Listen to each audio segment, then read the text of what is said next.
आयशा को हमेशा से लगता था कि कुछ घर सिर्फ ईंटों और दीवारों से नहीं बनते, बल्कि वो अपने अंदर राज भी रखते हैं।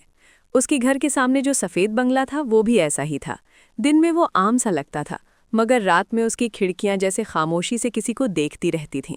मोहल्ले वाले कहते थे कि वहाँ कई साल से कोई नहीं रहता, मगर आयशा को अक्सर लगता था कि ये बात मुकम्मल सच नहीं है। आयशा की ज़िंदगी सादा थी। वो एक लाइब्रेरी में काम करती थी। सुबह घर से निकलती, शाम वापस आती और रात को चाय के साथ किताब पढ़ती। वो ज़्यादा दोस्त नहीं बनाती थी। उसका ख्याल था कि कम लोग मगर सच्चे लोग ही काफ़ी होते हैं।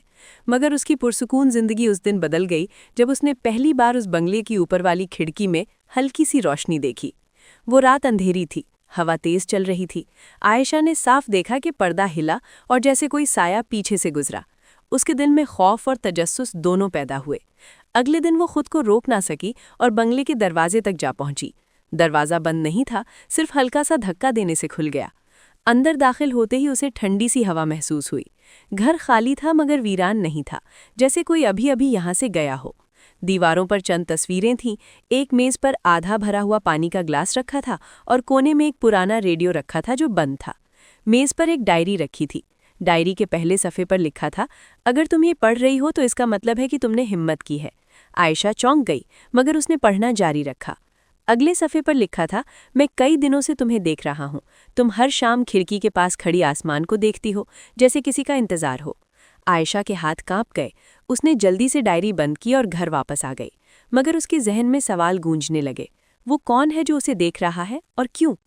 इसी रात उसके फ़ोन पर एक नामालूम नंबर से पैगाम आया, डरो मत, मैं तुम्हें नुकसान नहीं पहुंचाऊंगा, मुझे तुमसे मिलना है। आयशा ने फ़ोन बंद कर दिया, मगर दिल की धड़कन तेज़ रही। अगले दिन शाम को उसके दरवाजे पर एक लिफाफा रखा था।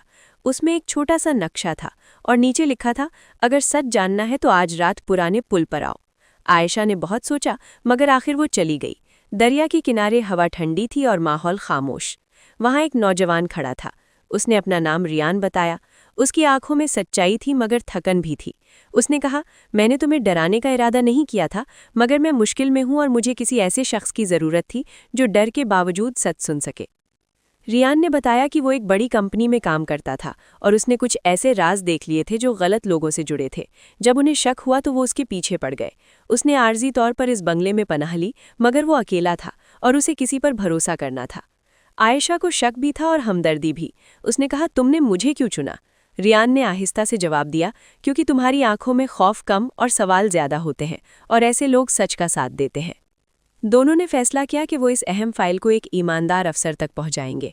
अगले चंद दिन वो एहतियात से मिलते रहे, कभी कैफ़े में, कभी लाइब्रेरी के करीब, कभी किसी पार्क में। इस दौरान आयशा को एहसास हुआ कि रियान सिर्फ एक मसले में फंसा हुआ शख्स नहीं, बल्कि एक हसास दिल रखने वाला इंसान है।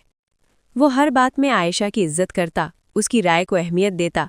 एक रात जब वो फाइल मुंतकिल करने जा रहे थे तो एक सियाह गाड़ी ने उनका पीछा शुरू कर दिया। रियान ने फौरन रास्ता बदला। दोनों एक सुनसान गली में दाखिल हुए। आयशा का दिल जोर से धड़क रहा था। रियान ने उसका हाथ थामकर कहा, मैं वादा करता हूँ तुम्हें कुछ नहीं होने दूंगा। वो किसी तरह वहाँ से निकल आए, मगर खतरा अभी खत्म नहीं हुआ था। आयशा को पहली बार एहसास हुआ कि वो सिर्फ मदद नहीं कर रही, बल्कि उसके दिल में रियान के लिए एक नरम सा एहसास भी पैदा हो चुका था। आखिरकार उन्होंने फाइल सही शख्स तक पहुंचा दी। चंद दिन बाद खबर आई कि वो लोग तहकीकात के दायरे में आ चुके हैं। रियान का खतरा कम हो गया था, मगर मुकम्मल तौर पर ख़त्म नहीं हुआ था। उसे कुछ अरसे के लिए शहर छोड़ना पड़ा। जाने से पहले वो आयशा से मिला। उसने कहा, शायद हमारा मिलना हादसा नहीं था, अगर तुम ना होती तो मैं हिम्मत हार जाता। आयशा ने मुस्कुराकर कहा, शायद मैं भी हमेशा उस बंगले को देखती रहती, मगर कभी अपनी ज़िंदगी में ये तब्दीली महसूस ना करती। रियान चला गया, मगर इस बार आयशा की ज़िंदगी खाली नहीं थी। वो हर शाम सफ़ेद बंगले की खिड़की की तरफ देखती, मगर अब वहाँ खौफ नहीं था, बल्कि उम्मीद थी। महीने गुजर गए।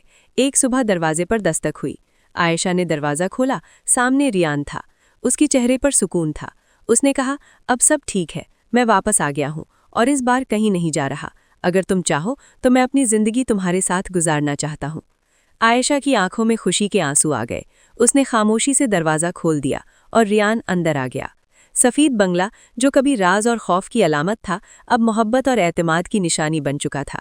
और आयशा ने समझ लिया कि कभी कभी ज़िंदगी का सबसे बड़ा थ्रिल वो होता है जब इंसान खौफ के बावजूद सच का साथ दे और उसी रास्ते पर उसे मोहब्बत मिल जाए।